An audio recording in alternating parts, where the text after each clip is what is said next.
Hi friends, ಎಲ್ಲರಿಗೂ ನಮಸ್ಕಾರ. ಇವತ್ತಿನ ವಿಡಿಯೋದಲ್ಲಿ 2 ರೀತಿಯ ತಿಂಡಿಗಳನ್ನು ಮಾಡಿ ತೋರಿಸ್ತಾ ಇದ್ದೇನೆ. ಹಿಟ್ಟನ್ನು ಹುದುಗ್ಲಿಕ್ಕಿಡದೆ ಸುಲಭದಲ್ಲಿ ಮಾಡಿಕೊಳ್ಳುವಂತಹ 2 ಬಗೆಯ ಬ್ರೇಕ್ಫಾಸ್ಟ್ ರೆಸಿಪಿಗಳು. ಈಗ ಇಲ್ಲಿ 2 ಕಪ್ ಆಗುವಷ್ಟು ಅಕ್ಕಿಯನ್ನು ನೆನೆಸಿಟ್ಟಿದ್ದೇನೆ. ಬೆಳ್ತಿಗೆ ಅಕ್ಕಿಯನ್ನು ನೆನೆಸಿಟ್ಟಿದ್ದೇನೆ, ರೇಷನ್ ರೈಸ್. ನಿಮಗೆ ಯಾವುದೇ ದೋಸೆ ಅಕ್ಕಿಯನ್ನು ಬೇಕಿದ್ರೂ ನೆನೆಸಿಡ್ಬೋದು. ಅದನ್ನು ಚೆನ್ನಾಗಿ ತೊಳೆದು ಮಿಕ್ಸಿ ಜಾರಲ್ಲಿ ಹಾಕ್ಕೊಂಡಿದ್ದೇನೆ.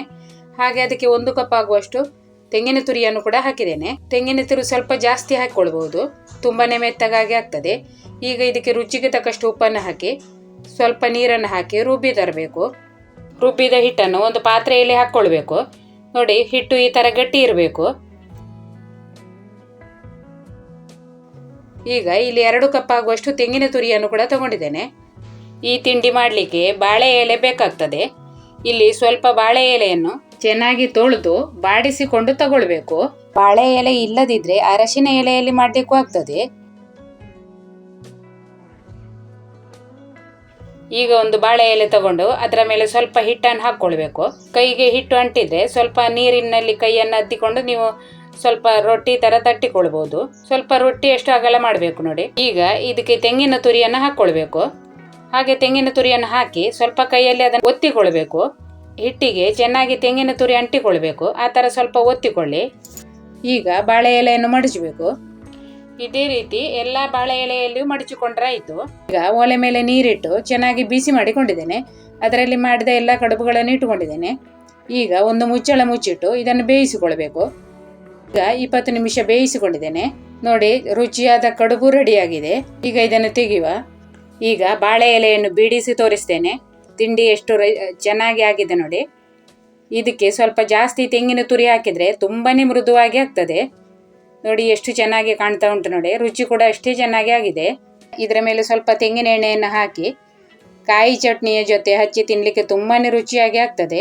ನೀವು ಒಂದ್ಸಾರಿ ಈ ಥರದ ಕಡುಬು ಮಾಡಿ ನೋಡಿ. ಈಗ ಇನ್ನೊಂದು ತಿಂಡಿ ಮಾಡಿ ತೋರಿಸ್ತೇನೆ.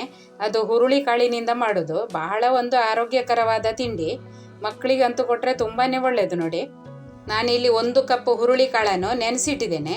ನನಗೆ ಇಲ್ಲಿ ತಿಂಡಿ ಮಾಡಲಿಕ್ಕೆ ಅರ್ಧ ಕಪ್ ಹುರುಳಿ ಕಾಳು ಸಾಕಾಗ್ತದೆ. ಉಳಿದ ಅರ್ಧ ಕಪ್ ಹುರುಳಿ ಕಾಳನ್ನು ಮೊಳಕೆ ಬರಿಸಿ ಸಾರು ಮಾಡಿಕೊಳ್ಬೋದು ಅಂತೇಳಿ ನಾನು ನೆನೆಸಿಟ್ಟದ್ದು. ನಾನು ಇದರಿಂದ ಅರ್ಧ ಕಪ್ ಆಗುವಷ್ಟು ಮಾತ್ರ ಹುರುಳಿ ಕಾಳು ತಗೊಳ್ತೇನೆ. ಹುರುಳಿ ಕಾಳು ನೆನೆಲಿಕ್ಕೆ ಸುಮಾರು ಹೊತ್ತು ಹಿಡಿಯುತ್ತದೆ. ಅದಕ್ಕಾಗಿ ನಾನು ಮೊದಲೇ ನೆನೆಸಿಟ್ಟುಕೊಂಡದ್ದು. ಹುರುಳಿ ಕಾಳನ್ನು ಮೊಳಕೆ ಬರಿಸಿ ಬೇಕಿದ್ರೂ ತಗೊಳ್ಬೋದು. ಈಗ ಇನ್ನೊಂದು ಪಾತ್ರೆಯಲ್ಲಿ ಅರ್ಧ ಕಪ್ ಆಗುವಷ್ಟು ಉದ್ದಿನ ಬೇಳೆಯನ್ನು ಹಾಕ್ಕೊಳ್ತಾ ಇದ್ದೇನೆ. ಉದ್ದಿನ ಬೇಳೆ ಸ್ವಲ್ಪ ಜಾಸ್ತಿ ಬೇಕಿದ್ರೂ ಹಾಕ್ಕೊಳ್ಬೋದು. ಉದ್ದಿನ ಬೇಳೆ ಜಾಸ್ತಿ ಹಾಕಿದಷ್ಟು ಈ ತಿಂಡಿ ಕೂಡ ತುಂಬಾನೇ ಮೃದುವಾಗಿ ಆಗ್ತದೆ. ಉದ್ದಿನ ಬೇಳೆಯನ್ನು ನೀರು ಹಾಕಿ ಚೆನ್ನಾಗಿ ತೊಳೆದು ನೆನೆಲಿಕ್ಕಿಡುವ. ಹಾಗೆ ಇನ್ನೊಂದು ಪಾತ್ರೆಯಲ್ಲಿ 1 ಕಪ್ ಆಗುವಷ್ಟು ರೇಷನ್ ಅಕ್ಕಿಯನ್ನು ಹಾಕ್ಕೊಳ್ತಾ ಇದ್ದೇನೆ. ದೋಸೆ ಅಕ್ಕಿ ಯಾವುದು ಬೇಕಿದ್ರೂ ನೀವು ಹಾಕ್ಕೊಳ್ಬೋದು. ಸೋನಾ ಮಸೂರಿ ಅಕ್ಕಿ ಹಾಕಿದ್ರೂ ಆಗ್ತದೆ. ಈ ಅಕ್ಕಿಯನ್ನು ಕೂಡ ಹಾಗೆ ನೀರು ಹಾಕಿ ಚೆನ್ನಾಗಿ ತೊಳೆದು ತರಬೇಕು.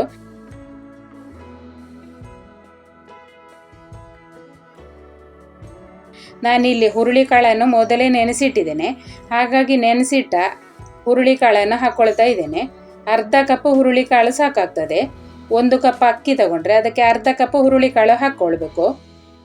ನಾನು ಮೊದಲೇ ನೆನೆಸಿಟ್ಟ ಕಾರಣ ಇನ್ನು ಜಾಸ್ತಿ ಹೊತ್ತು ಅಕ್ಕಿಯನ್ನು ನೆನೆಸಬೇಕಾಗಿಲ್ಲ ನೋಡಿ. 3 ರಿಂದ 4 ಗಂಟೆ ನೆನೆಸಿದ್ರೆ ಸಾಕಾಗ್ತದೆ. ನೀವು ಹುರುಳಿ ಕಾಳನ್ನು ಅಕ್ಕಿಯ ಜೊತೆಯೇ ನೆನೆಸೋದಿದ್ರೆ ಅಕ್ಕಿ ಮತ್ತು ಹುರುಳಿ ಕಾಳನ್ನು ಸಾಧಾರಣ 10 ಗಂಟೆ ಆದರೂ ನೀವು ನೆನೆಲಿಕ್ಕೆ ಇಡಬೇಕಾಗ್ತದೆ. ಹುರುಳಿ ಕಾಳು ಬೇಗ ನೆನೆಯುವುದಿಲ್ಲ. ಈಗ ಇದೆಲ್ಲವನ್ನು ಒಂದು 4 ತಾಸು ನೆನೆಲಿಕ್ಕೆ ಬಿಡುವ. ಈಗ ಇಲ್ಲಿ 4 ಗಂಟೆ ಆದ್ಮೇಲೆ ಉದ್ದಿನ ಬೇಳೆ ಚೆನ್ನಾಗಿ ನೆನೆದಿದೆ. ಈಗ ಇದರ ನೀರನ್ನು ತೆಗೆದು ಮಿಕ್ಸಿಯಲ್ಲಿ ಹಾಕ್ಕೊಳ್ತಾ ಇದ್ದೇನೆ. ಮೊದಲಿಗೆ ಉದ್ದಿನ ಬೇಳೆಯನ್ನು ಚೆನ್ನಾಗಿ ನಯವಾಗಿ ರುಬ್ಬಿಕೊಳ್ಬೇಕು. ಈಗ ಉದ್ದಿನ ಬೇಳೆಗೆ ಸ್ವಲ್ಪ ನೀರು ಹಾಕಿ ನಾನು ನಯವಾಗಿ ರುಬ್ಬಿ ತಂದಿದ್ದೇನೆ. ಈಗ ಇದನ್ನೊಂದು ಪಾತ್ರೆಯಲ್ಲಿ ತೆಗೆದುಕೊಳ್ತಾ ಇದ್ದೇನೆ. ಅದೇ ಮಿಕ್ಸಿ ಜಾರಲ್ಲಿ ನೆನೆಸಿದ ಹುರುಳಿ ಕಾಳು ಮತ್ತು ಅಕ್ಕಿಯನ್ನು ಹಾಕೊಳ್ತಾ ಇದ್ದೇನೆ. ವಿಡಿಯೋ ಇಷ್ಟ ಆದರೆ ಒಂದು ಲೈಕ್ ಮಾಡಿ. ಹಾಗೆ ಚಾನೆಲನ್ನು ಮೊದಲ ಬಾರಿಗೆ ನೋಡುವವರು ಚಾನೆಲನ್ನು ಸಬ್ಸ್ಕ್ರೈಬ್ ಮಾಡ್ಕೊಳ್ಳಿ. ಈಗ ಇದಕ್ಕೆ ಸ್ವಲ್ಪ ನೀರು ಹಾಕಿ ತರಿತರಿಯಾಗಿ ರುಬ್ಬಬೇಕು. ಈ ಹಿಟ್ಟನ್ನು ನಯವಾಗಿ ರುಬ್ಲಿಕ್ಕಿಲ್ಲ. ಈಗ ಅಕ್ಕಿ ಮತ್ತು ಹುರುಳಿ ಕಾಳನ್ನು ರುಬ್ಬಿ ತಂದಿದ್ದೇನೆ. ಯಾವ ಥರ ತರಿತರಿಯಾಗಿ ರುಬ್ಬಿದೆ ನೋಡಿ, ಇದೇ ಥರ ತರಿತರಿಯಾಗಿ ರುಬ್ಬಿಕೊಳ್ಬೇಕು. ಈಗ ರುಬ್ಬಿದ ಹಿಟ್ಟನ್ನು ಉದ್ದಿನ ಹಿಟ್ಟಿನೊಳಗೆ ಹಾಕಿ ಚೆನ್ನಾಗಿ ಮಿಕ್ಸ್ ಮಾಡಿಕೊಳ್ಬೇಕು.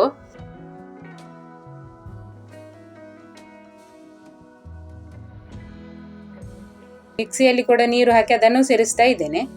ಈ ಹಿಟ್ಟನ್ನು ಜಾಸ್ತಿ ತೆಳ್ಳಗೆ ಮಾಡಲಿಕ್ಕಿಲ್ಲ, ಹಿಟ್ಟು ಸ್ವಲ್ಪ ದಪ್ಪನೇ ಇರಬೇಕು. ಈಗ ರುಚಿಗೆ ತಕ್ಕಷ್ಟು ಉಪ್ಪನ್ನು ಹಾಕಿ ಚೆನ್ನಾಗಿ ಮಿಕ್ಸ್ ಮಾಡಿಕೊಳ್ಬೇಕು.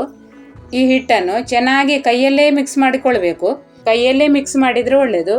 ಕೈಯಲ್ಲಿ ಮಿಕ್ಸ್ ಮಾಡಿದರೆ ಹಿಟ್ಟು ಚೆನ್ನಾಗಿ ಮಿಕ್ಸ್ ಆಗ್ತದೆ, ಇಲ್ಲದಿದ್ದರೆ ಚೆನ್ನಾಗಿ ಮಿಕ್ಸ್ ಆಗೋದಿಲ್ಲ ನೋಡಿ. ನಾನಿಲ್ಲಿ ಸೌಟ ಹಾಕಿ ನಿಮಗೆ ಮಿಕ್ಸ್ ಮಾಡಿ ತೋರಿಸ್ತಾ ಇದ್ದೇನೆ. ಈಗ ಒಲೆ ಮೇಲೆ ನೀರನ್ನು ಕೂಡ ಕಾಯ್ಲಿಕ್ಕೆ ಇಟ್ಟಿದ್ದೇನೆ. ಈ ಹಿಟ್ಟನ್ನು ಕೂಡ ಉದುಗ್ಲಿಕ್ಕೆಲ್ಲ ಇಡ್ಲಿಕ್ಕಿಲ್ಲ, ರುಬ್ಬಿದ ತಕ್ಷಣ ಮಾಡ್ಕೊಳ್ಬೇಕಾಗ್ತದೆ. ಒಲೆ ಮೇಲೆ ಇಡ್ಲಿ ಪಾತ್ರೆಯಲ್ಲಿ ನೀರನ್ನು ಬಿಸಿ ಮಾಡಲಿಕ್ಕೆ ಇಟ್ಟಿದ್ದೇನೆ. ಅದರಲ್ಲಿ ಒಂದು ಪ್ಲೇಟನ್ನು ಇಟ್ಟುಕೊಂಡು ಒಂದು ಬಾಳೆ ಎಲೆಯನ್ನು ಬಾಡಿಸಿ ಇಟ್ಟುಕೊಳ್ಬೇಕು. ಹಾಗೆ ಬಾಳೆ ಎಲೆಯನ್ನು ಕೂಡ ಇಡುವಾಗ ಯಾವ ಕಡೆ ಕೂಡ ಹಿಟ್ಟು ಹೊರಗೆ ಹೋಗಬಾರ್ದು, ವ್ಯವಸ್ಥಿತವಾಗಿ ಇಟ್ಟುಕೊಳ್ಬೇಕು. ಈಗ ಇದಕ್ಕೆ ನಾನು ಸ್ವಲ್ಪ ತೆಂಗಿನ ಎಣ್ಣೆಯನ್ನು ಹಾಕ್ಕೊಳ್ತೇನೆ. ತೆಂಗಿನ ಎಣ್ಣೆ ಎಲ್ಲ ಹಾಕುವ ಅಗತ್ಯ ಇಲ್ಲ, ಕಡುಬಿಗೆ ಚೆನ್ನಾಗಿ ಪರಿಮಳ ಬರಲಿ ಅಂತ ಹೇಳಿ ತೆಂಗಿನ ಎಣ್ಣೆ ಹಾಕ್ತಾ ಇದ್ದೇನೆ, ಹಾಕುವ ಅವಶ್ಯಕತೆ ಇಲ್ಲ. ಈಗ ತೆಂಗಿನ ಎಣ್ಣೆಯನ್ನು ಚೆನ್ನಾಗಿ ಬಾಳೆ ಎಲೆಗೆ ಸಾರಿಸಿಕೊಂಡಿದ್ದೇನೆ. ಈಗ ಹಿಟ್ಟನ್ನು ಸುರಿಬೇಕು. ಈ ಥರ ನಿಮ್ಮ ಹತ್ರ ಬಾಳೆ ಎಲೆ ಇಲ್ಲ ಅಂತ ಆದರೆ ಒಂದು ಬಟ್ಟಲಿಗೆ ಎಣ್ಣೆಯನ್ನು ಹಚ್ಚಿಕೊಂಡು ಕೂಡ ಈ ಹಿಟ್ಟನ್ನು ಸುರಿದು ಬೇಯಿಸಿಕೊಂಡ್ರೂ ಆಗ್ತದೆ. ಈಗ ನಾನು ಎಲ್ಲ ಹಿಟ್ಟನ್ನು ಚಂದ ಮಾಡಿ ಸುರಿದುಕೊಂಡಿದ್ದೇನೆ. ಈಗ ಮುಚ್ಚಳ ಮುಚ್ಚಿಟ್ಟು ಒಂದು 20 ನಿಮಿಷ ಬೇಯಿಸಿಕೊಳ್ತೇನೆ. ನಾನಿಲ್ಲಿ 1 ಕಪ್ ಅಕ್ಕಿಯದ್ದು ಈ ತಿಂಡಿ ಮಾಡ್ತಾ ಇದ್ದೇನೆ. ಹಾಗಾಗಿ ನನಗೆ ಇಲ್ಲಿ 20 ನಿಮಿಷ ಬೇಯಿಸಿದರೆ ಇದು ಚೆನ್ನಾಗಿ ಬೇಯ್ತದೆ. ನೀವು ಜಾಸ್ತಿ ಅಕ್ಕಿಯೆಲ್ಲ ಹಾಕಿ ಮಾಡಿಕೊಂಡು ಬೇಯಿಸೋದಿರ್ತೀರಿ 3/4 ಗಂಟೆ, ಇಲ್ಲದಿದ್ದರೆ 1 ಗಂಟೆ ಆದರೂ ಬೇಯಿಸಿಕೊಳ್ಬೇಕಾಗ್ತದೆ. 20 ನಿಮಿಷ ಆದಮೇಲೆ ಇದು ಚೆನ್ನಾಗಿ ಬೆಂದಿರ್ತದೆ. ಒಂದು ಬಾರಿ ನೀವು ಬೇಕಿದ್ರೆ ಕಡ್ಡಿಯ ಸಹಾಯದಿಂದ ಬೆಂದಿದೆ ಅಂತ ನೋಡ್ಕೊಳ್ಬೋದು. ಈಗ ಇದು ಸರಿಯಾಗಿ ಬೆಂದಿದೆ. ಈಗ ಇದನ್ನು ತೆಗೆದು ಬೇಕಾದ ಆಕಾರಕ್ಕೆ ಕಟ್ ಮಾಡಿಕೊಳ್ಬೇಕು. ಉದ್ದಿನ ಬೇಳೆ ಹಾಕಿ ಮಾಡೋದ್ರಿಂದ ತುಂಬಾ ಮೃದುವಾಗಿ ಆಗ್ತದೆ, ಹಾಗೆ ತುಂಬಾ ರುಚಿ ಕೂಡ ಇರ್ತದೆ. ಈಗ ನಾನಿದನ್ನು ಕಟ್ ಮಾಡಿ ತಗೊಳ್ತಾ ಇದ್ದೇನೆ. ತುಂಬಾ ಮೆತ್ತಗಾಗಿ ಆಗಿದೆ ನೋಡಿ. ಬಿಸಿ ಬಿಸಿ ಇರುವಾಗ ತೆಂಗಿನ ಎಣ್ಣೆ ಹಾಕಿ ತಿನ್ನಲಿಕ್ಕೆ ತುಂಬಾ ರುಚಿ ಆಗ್ತದೆ. ಎಣ್ಣೆ ಅಥವಾ ಬೆಣ್ಣೆ ಕೂಡ ಹಾಕಿ ತಿನ್ಬೋದು. ತೆಂಗಿನಕಾಯಿ ಚಟ್ನಿಯ ಜೊತೆ ತಿನ್ನಲಿಕ್ಕೆ ತುಂಬಾ ರುಚಿಯಾಗಿ ಆಗ್ತದೆ. ನೀವು ಒಂದ್ಸಾರಿ ಟ್ರೈ ಮಾಡಿ ನೋಡಿ. ರುಚಿಯಾದ ಹುರುಳಿಕಾಳಿನ ಕಡುಬು ಕೂಡ ರೆಡಿಯಾಗಿದೆ. ತುಂಬಾ ಮೃದುವಾಗಿ ಆಗಿದೆ. ಈಗ ಭಾಳ ಬಿಸಿ ಉಂಟು. ಹುರುಳಿಕಾಳಿನಲ್ಲಿ ತುಂಬಾ ಪೌಷ್ಟಿಕಾಂಶಗಳಿರ್ತವೆ. ಈ ಥರದ ತಿಂಡಿಯನ್ನೆಲ್ಲ ಮಕ್ಕಳಿಗೆ ಮಾಡಿಕೊಟ್ರೆ ತುಂಬಾ ಒಳ್ಳೆಯದು ನೋಡಿ. ಹಾಗೆ ನೀವು ಡಬ್ಬಿಯಲ್ಲಿ ಕೂಡ ಇದನ್ನು ಹಾಕ್ಕೊಳ್ಬೋದು. ಸಾಂಬಾರ್ ಜೊತೆ ತಿನ್ನಲಿಕ್ಕೂ ತುಂಬಾ ಒಳ್ಳೆಯದಾಗಿ ಆಗ್ತದೆ. ಬಿಸಿ ಬಿಸಿಯಾಗಿ ತಿನ್ನಲಿಕ್ಕೆ ತುಂಬಾ ಒಳ್ಳೆಯದಾಗ್ತದೆ. ಈ 2 ಬ್ರೇಕ್ಫಾಸ್ಟ್ ರೆಸಿಪಿಗಳು ನಿಮಗೆ ಇಷ್ಟ ಆಗಿದ್ರೆ ಒಂದು ಲೈಕ್ ಮಾಡಿ. ಹಾಗೆ ಚಾನಲನ್ನು ಸಬ್ಸ್ಕ್ರೈಬ್ ಮಾಡದವರು ಸಬ್ಸ್ಕ್ರೈಬ್ ಮಾಡ್ಕೊಳ್ಳಿ. ವಿಡಿಯೋ ನೋಡುವ ಎಲ್ಲರಿಗೂ ಧನ್ಯವಾದಗಳು.